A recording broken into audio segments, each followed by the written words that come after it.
Hello viewers and subscriber, আসসালামু আলাইকুম। আমি কামরুল তমন হাজির আপনাদের মাঝে আরও একটি নতুন শর্ট ভিডিও নিয়ে। আর আবারও প্লেয়ার হিসেবে আছেন সেই চৌগাছার কিন্তু সিনিয়র বিখ্যাত প্লেয়ার সাবেক। তার খেলা ইতিপূর্বে আপনারা অনেক দেখছেন আমার চ্যানেলে।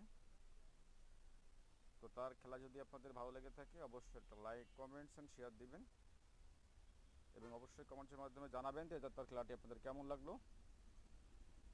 এবং যারা আমার চ্যানেলে নতুন আছেন অবশ্যই চ্যানেলটি সাবস্ক্রাইব করে আমার পাশে থাকবেন ভালো ভালো খেলা পেতে। ধন্যবাদ।